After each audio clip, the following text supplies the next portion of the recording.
सभी श्रोताओं को प्यार भरा नमस्कार। आज हम लेकर आए हैं श्रीमद् रामायण का चौथा कांड किष्किंधा कांड। एपिसोड 4 में श्री राम और हनुमान मिलन की दिव्य कथा का विस्तार से वर्णन करेंगे। जय श्री राम। प्रभु श्री राम आप सब पर अपनी कृपा दृष्टि बनाए रखें। भक्ति सागर पर आप सभी श्रोताओं का स्वागत है। पिछले एपिसोड में आपने देखा माता सीता हरण, जटायु का बलिदान और भगवान श्री राम का वन वन भटकना। आज हम लेकर आए हैं रामायण का अत्यंत प्रेरणादायक अध्याय किष्किंधा कांड। यह कांड केवल युद्ध और खोज की कथा नहीं है, यह अपने भीतर अनेक रहस्यों को समेटे हुए है। यह सच्ची मित्रता, सेवा, भक्ति और समर्पण की दिव्य गाथा का जीवंत दस्तावेज है। इसी कांड में पहली बार भगवान श्री राम और भक्त हनुमान जी का मिलन होता है। जब प्रभु श्री राम को हनुमान अपने नेत्रों से देखते हैं तो वह देखते ही रह जाते हैं। माता सीता की वियोग में भगवान श्री राम और लक्ष्मण वन वन भटक रहे हैं। उन्हें कहीं भी माता सीता का पता नहीं चलता है। वे हर वृक्ष, हर नदी और हर जीव से मां सीता के बारे में पूछते हैं। क्या किसी को मां सीता का कुछ पता है? हे वनवासियों, क्या तुमने मेरी सीता को देखा है? प्रभु श्री राम वन में समस्त जीवों से अपनी बात करते हैं। वन का वातावरण भी मानो उनके दुख में डूब चुका है। चारों ओर का वातावरण शांत, सुनसान और भव्य जंगलों से, वृक्षों से घिरा हुआ। इसी यात्रा के दौरान उन्हें घायल जटायु के भाई संपाति और अनेक ऋषियों से जानकारी मिलती रही। ऋषियों ने वहां के रहस्यों को और सीता से मिलन के एक एक क्लू को राम को बताते रहे। सीता की खोज करते करते श्री राम और लक्ष्मण ऋष्यामुख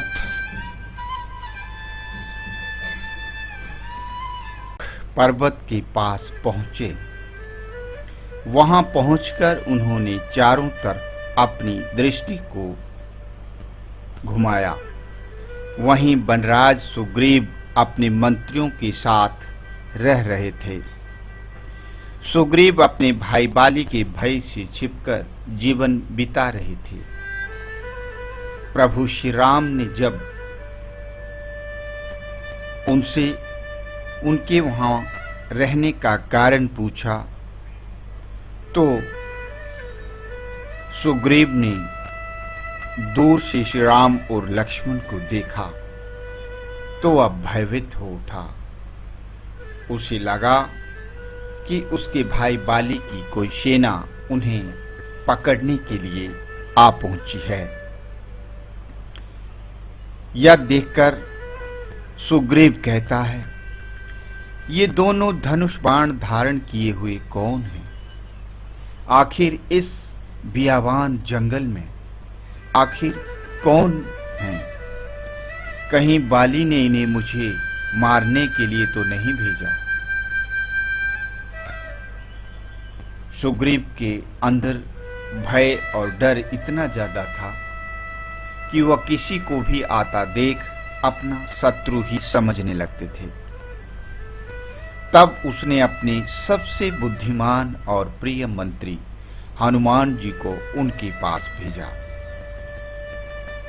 हनुमान जी ब्राह्मण का भेष धारण करके श्री राम और लक्ष्मण के पास पहुंचे। हनुमान ने कहा, हे वीर पुरुषों, आप कौन हैं जो इस वन में विचरण कर रहे हैं? भगवान श्री राम हनुमान जी की वाणी सुनकर अत्यंत प्रसन्न हुए। उनके भाव उनके अंतरात्मा तक पहुंच गए। श्री राम कहते हैं, हे ब्राह्मण, तुम्हारी वाणी अत्यंत मधुर और विद्वतापूर्ण है। तुम अवश्य कोई महान आत्मा हो। हनुमान जी तुरंत समझ गए कि यह कोई साधारण मनुष्य नहीं है, ये स्वयं भगवान विष्णु के अवतार श्री राम हैं। वे भावाविभोर होकर श्री राम के चरणों में गिर पड़े। यह देखकर प्रभु श्री राम ने उन्हें गले से लगाया। हनुमान कहते हैं, प्रभु, मैं आपका सेवक हनुमान हूं। यहीं से आरंभ होती है संसार की सबसे महान भक्ति और सेवा की कथा, जहां प्रभु श्री राम को हनुमान के दर्शन होते हैं, मिलन होता है और हनुमान अपने आराध्य प्रभु श्री राम की भक्ति में लीन हो जाते हैं। हनुमान जी श्री राम और लक्ष्मण को सुग्रीव के पास लेकर गए। सुग्रीव ने भगवान श्री राम को अपनी पीड़ा सुनाई।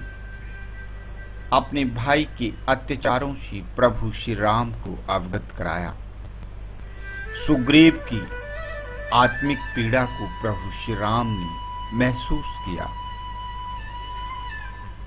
और सुग्रीव ने प्रभु श्री राम से कहा, मेरे भाई बाली ने मेरा राज्य छीन लिया और मुझे वन में भटकने के लिए मजबूर कर दिया।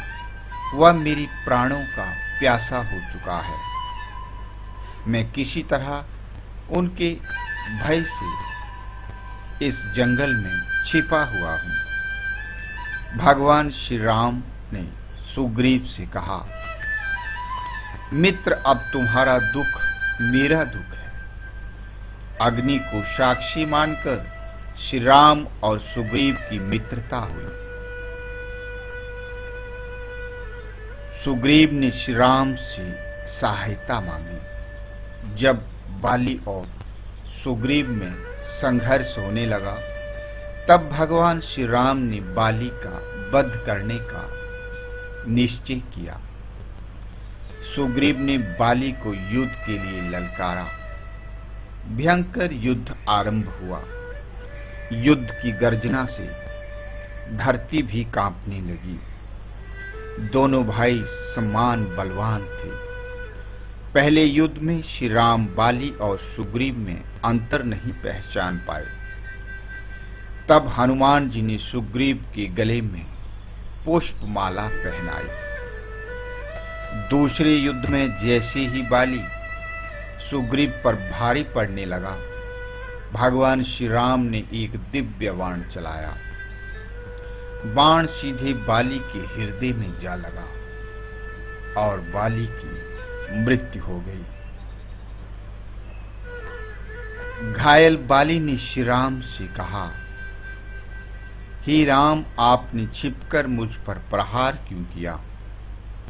तब भगवान प्रभु श्री राम बोले, हे बाली, तुमने अपने भाई की पत्नी और राज्य छीनकर अधर्म किया। अधर्म का दंड देना मेरा धर्म है। और बाली को अपनी भूल का एहसास हुआ। उसे लगा कि सच में ही उसने अपने भाई और उसके परिवार के साथ अत्याचार किया। उसने अपने पुत्र अंगद को श्री राम की सेवा में सौंप दिया और भगवान श्री राम का स्मरण करते हुए अपने प्राण त्याग दिए। बाली के बाद सुग्रीव को किष्किंधा का राजा बनाया गया। पूरा राज्य उत्सव में डूब गया, लेकिन वर्षा ऋतु आने के कारण सीता की खोज कुछ समय के लिए रुक गई। समय बीतने लगा और लक्ष्मण का क्रोध दिन प्रतिदिन बढ़ने लगा। जब बहुत समय बीत गया और सुग्रीव ने सीता की खोज प्रारंभ नहीं की, तब लक्ष्मण जी क्रोधित हो उठे। वे किष्किंधा पहुंचे। हनुमान जी ने स्थिति को संभाला और सुग्रीव को उसकी प्रतिज्ञा याद दिलाई। सुग्रीव तुरंत श्री राम के पास पहुंचे और क्षमा मांगी। अब चारों दिशाओं में वानर सेना को भेजा गया। हनुमान जी अंगद, जामवंत और अन्य वीर दक्षिण दिशा में गए। तभी संपाति नामक विशाल पक्षी ने उन्हें बताया। संपाति ने कहा, मैंने माता सीता को लंका में देखा है। यह सुनते ही सभी प्रसन्न हो उठे। समुद्र के किनारे पहुंचकर सभी चिंतित थे कि लंका तक भला कौन जाएगा। तब जामवंत जी ने हनुमान जी को उनकी शक्ति याद दिलाई। जामवंत ने हनुमान से कहा, हे हनुमान, तुम में अपार शक्ति है, तुम ही यह कार्य कर सकते हो। हनुमान जी का आत्मविश्वास जाग उठा। वे विशाल रूप धारण करके बोले, जय श्री राम, मैं अवश्य माता सीता का पता लगाकर लौटूंगा। इस प्रकार किष्किंधा कांड हमें सिखाता है, सच्ची मित्रता जीवन की सबसे बड़ी शक्ति है। सेवा और समर्पण से भगवान की कृपा प्राप्त होती है। भक्त और भगवान का संबंध प्रेम और विश्वास पर आधारित होता है। यदि आपको यह पावन कथा पसंद आई हो तो वीडियो को लाइक, शेयर करें और चैनल भक्ति सागर को सब्सक्राइब अवश्य करें। अगले एपिसोड में हम लेकर आएंगे सुंदरकांड की दिव्य कथा। जय श्री राम, जय श्री राम, जय श्री राम। प्रभु श्री राम आप सबकी मनोकामना पूर्ण करें। तो फिर मिलते हैं एक नए एपिसोड के साथ, और तब तक के लिए नमस्कार।